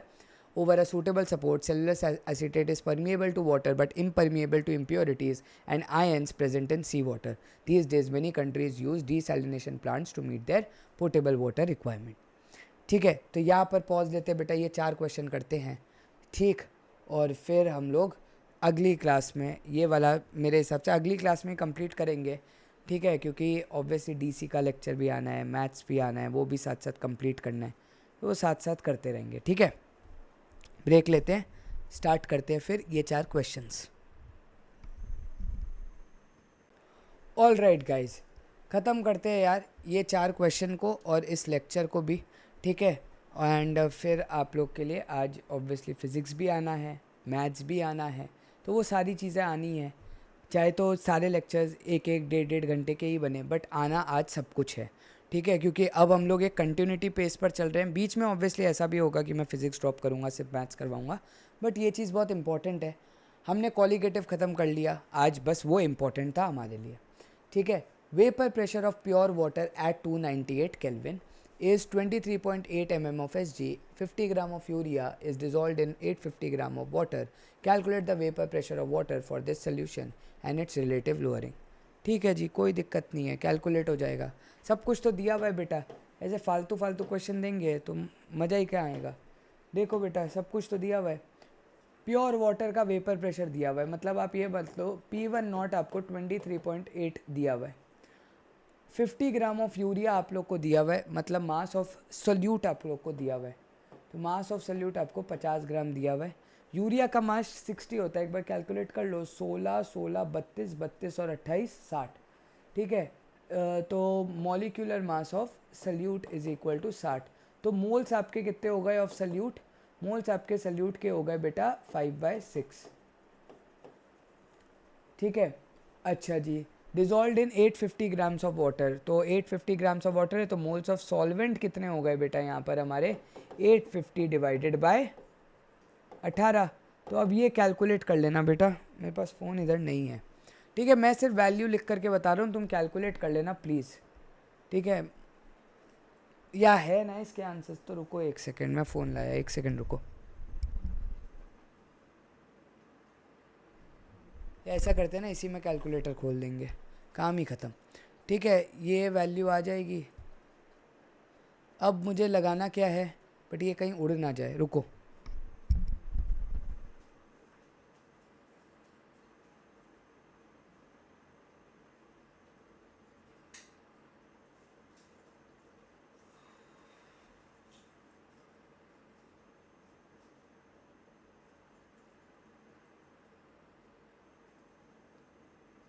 अब ध्यान देना, मेरे पास ये 850 डिवाइडेड बाई 18 की भी वैल्यू हम लोग कैलकुलेट कर ही लेते हैं, जो कि है 47.22। और वो है बेटा 5/6 जो कि होता है 0.83। ठीक है, मैंने जैसे बोला था अराउंड 50 टाइम्स का फ़र्क है, तो हो सकता है आंसर में ये लोग निगलेक्ट करके ही हम लोग को आंसर दें, तो पॉसिबिलिटी है। 50 टाइम्स बहुत एक बड़ा अमाउंट होता है। बाकी मैं 100 टाइम से पहले मैं तो नेगलेक्ट नहीं करता, बट एक बार चेक कर लेते हैं कि क्या इन्होंने नेगलेक्ट करके ही सॉल्व किया है या नहीं। ठीक है, अब calculate the vapour pressure of water for this solution. तो हम लोग को पता है हम लोग को कैलकुलेट क्या करना है बेटा, हम लोग को कैलकुलेट करना है P1 इज इक्वल टू क्या होता है बेटा, P1 नॉट चाय 1। कैलकुलेट मारो यार P1 नॉट। ठीक है, ठीक है, अगर तुम यहाँ से कैलकुलेट मारोगे ना बेटा तो तुम्हें ऑब्वियसली नीचे वाली चीज़ को कैलकुलेट करना पड़ेगा, नहीं तो तुम्हारा आंसर ऑब्वियसली 1 में आ जाएगा। तो बेटर ये हम लोग वो रिलेटिव लोअरिंग वाला कॉन्सेप्ट लगा लेते हैं यहाँ पर। तो रिलेटिव लोअरिंग वाला कॉन्सेप्ट क्या था बेटा, P1 not minus P1 divided by P1 not is equal to बेटा क्या था, चाय 2 एज माई आंसर। बात सेम ही है, बात सेम ही है, बट यहाँ पर चाय 2 की जगह हम लोग क्या कर लेते हैं 47.22 डिवाइडेड 0.83 डिवाइडेड बाय 47.22 कर देंगे। 0.83 डिवाइडेड बाय 47.22, तो ये आ जाएगा बेटा 0.0176। ठीक है, ये वैल्यू आ गई। P1 नॉट की वैल्यू है 23.8 बेटा, उधर सब्स्टिट्यूट मारना, उधर 23.8 से फिर माइनस कर देना, तो P1 की वैल्यू आ जाएगी इंटू 23.8 किया। ठीक है,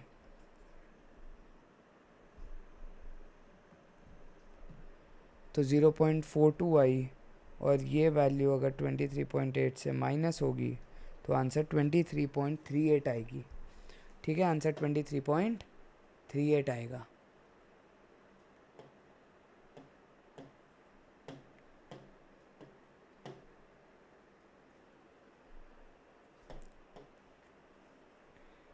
ठीक है आंसर, ठीक है 23.38 दैट इज़ 4 इन्होंने राउंड ऑफ कर लिया। ठीक, तो ये भी आप लोग का बेसिक था। अब बेटा 10th क्वेश्चन देख लेते हैं, क्या फालतू क्वेश्चन है।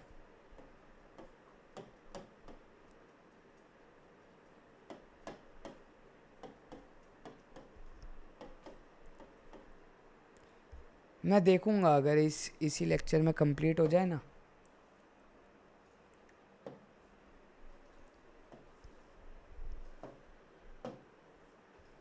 Boiling point of water at 750 mm Hg is 99.63 degree Celsius. ठीक है, बॉइलिंग पॉइंट दिया हुआ है, मतलब of water at this, how much sucrose is to be added to 500 grams of water such that it boils at 100 degree Celsius. तो हम लोग को पता है बेटा डेल्टा टी बी क्या होता है, T B minus T B naught. T B आप लोग को दिया हुआ है बेटा 100 माइनस 99.63, प्योर का आंसर कितना हो गया बेटा 0.37। ठीक है, which will be equal to delta T B क्या होता है, के बी इंटू मोलैलिटी। तो के बी कितना होता है 0.52 इंटू के बी किसका, वाटर का बेटा 0.52, और ये कितना हो जाएगा मोल्स ऑफ सल्यूट। ठीक है, moles of solute upon volume of नहीं, moles of solute upon mass of solvent. तो मास ऑफ सॉल्वेंट कितना दिया बेटा 500 ग्राम, इन केजी होता है तो 0.5 हो जाता है। ठीक है, तो आंसर क्या आ जाएगा यहाँ से 0.5 इंटू 0.37 डिवाइडेड बाय 0.52, आंसर आ रहा है 0.356। 0.356 आपके मोल्स हो गए। मोल्स होता है बेटा गिवन मास अपॉन मॉलिक्यूलर मास, किसका लिया है बेटा, सुक्रोज का लिया है, तो 342 होता है। 121.67 आ रहा है, 122 या 121 के अप्रॉक्स अगर इंटीजर में है तो। ठीक है, ये तो एग्जैक्ट आ गया 121.67। मेरे में अब कोई जान नहीं बची है बेटा, वापस रात हो ही चुकी है और अब मैं थक चुका हूँ। मैं सिर्फ ही इतना कंप्लीट करवा करके आज इसलिए मैं थक गया हूँ कि अगले दिन जब बनाऊँगा ना तो बाकी चैप्टर्स का बनाता हूँ, इसका आज का कोटा पूरा, ठीक है ना। चलो नेक्स्ट क्या है, calculate the mass of ascorbic acid to be dissolve in 75 gram of acetic acid to lower its melting point by this. तो डेल्टा टी एफ दिया हुआ है बेटा, सेम प्रोसेस लगाना है, मैं सिर्फ बता रहा हूँ, कैलकुलेट तुम लोग कर लेना बेटा। डेल्टा टी एफ यहाँ पर दिया हुआ है which is equal to K F into M. Delta T F की वैल्यू है 1.5। अब बेटा लोग क्या करते हैं, क्या गलती करते हैं बेटा, वो भी बताता हूँ। ये डिग्री सेल्सियस में है ना, और ये बोलते हैं भाई ये केल्विन में है, तो भाई हम लोग तो चेंज कर देंगे। अरे दिमाग से पैदल लोगों, जब तुम डेल्टा टी एफ कर रहे हो ना या तुम डेल्टा टी बी लिखते हो तो बेटा तुम लोग को कंसिडरेशन ऑफ जो यूनिट है वो लेने की ज़रूरत नहीं है, क्योंकि जब आप माइनस कर रहे हो, लेट सपोज आप खुद सोचो, अगर आप 373 केल्विन माइनस 273 कर रहे हो तो भी आपका आंसर 100 ही आना है, और अगर आप 100 डिग्री सेल्सियस माइनस 0 कर रहे हो तो भी आपका आंसर 100 ही आना है। जब आप डेल्टा कोई चीज़ का लिखते हो तो वो जो एक्स्ट्रा क्वांटिटी है वो कोई मैटर नहीं करती, आप लोग का यूनिट मैटर नहीं करता, सिर्फ वैल्यू मैटर करता है बेटा, ठीक है, मोस्ट ऑफ द टाइम। ये आ गया 1.5, ठीक है। फिर के एफ 3.9 इंटू मोलैलिटी, मोलैलिटी में क्या आएगा, मोल्स डिवाइडेड बाय 75, तो 75 को मैं कन्वर्ट कर दूंगा 0.075 में। कर ही देते हैं यार इसको भी सॉल्व।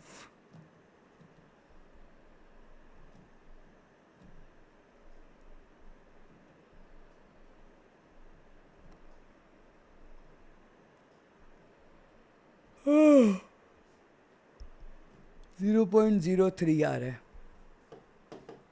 यार, 0.029 या 0.03 एन की वैल्यू आ रही है।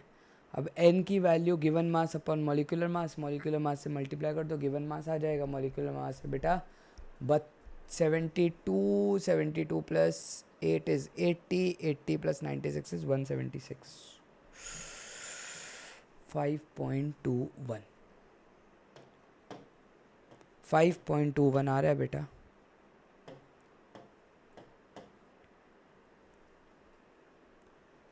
ठीक है, तो हो सकता है मैंने क्योंकि थोड़ा सा वो लिया है, राउंड अबाउट वाली चीज़ें ले ली हैं, थोड़ा सा हो सकता है एरर आए, बट बाकी 5 पॉइंट के आसपास ही है, ठीक।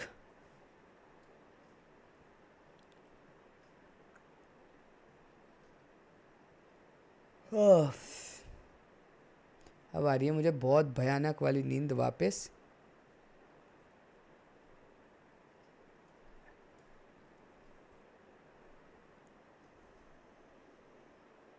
चलो, तो लास्ट है calculate the atmospheric osmotic pressure in pascal exerted by solution prepared by dissolving 1 gram of polymer of molar mass this much in 450 ml of water eight 37 degree Celsius. तो सब चीज़ दी हुई है बेटा यहाँ पर हम लोग के पास। बस इस सब चीज़ में बेटा बस एक ही चीज़ की दिक्कत है कि वो फाइनल आंसर कौन से उसमें यूनिट में मांग रहा है। तो हम लोग को ये तो पता है 1 ग्राम है, डिवाइडेड बाय उसके मोलर मास से उसको उसके मोल्स आ गए। मोल्स आने के बाद अगर मैं वॉल्यूम ऑफ सोल्यूशन से डिवाइड कर दूं तो मेरे पास मोलारिटी आ गई इंटू आर की वैल्यू इंटू टी की value, that is 37 degree plus 273 will be equal to 310। तो यहाँ पर आकर के बेटा हम लोग छोड़ सकते हैं। अब आर की वैल्यू पर हर चीज़ डिपेंड करती है कि फाइनल आंसर बेटा उसके पास क्या आ रहा है।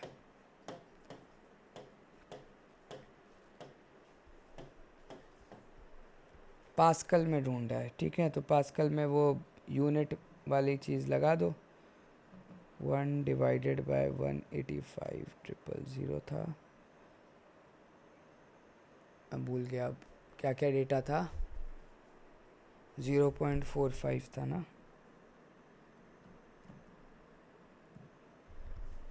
और एक चीज़ और थी,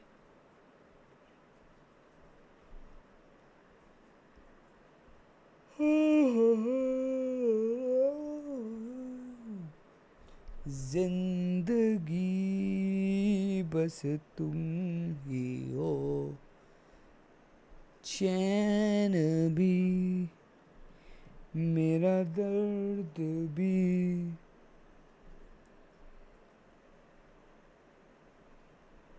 मेरी आशिकी।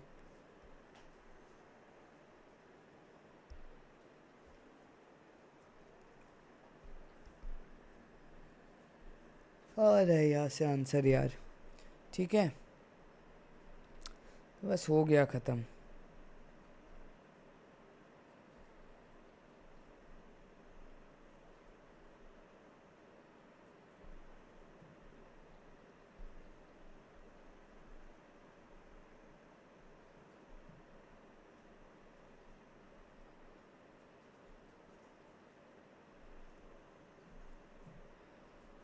ज- 0.0309 ये आप लोग का। अब वो उसमें अगर इस पे कन्वर्ट करते हैं तो वो ये 1.013 से अगर आप लोग को करना है, हाँ तो ठीक है, इनटू वो चीज़ कर दिया 30.96 पास्कल में कर दिया ना।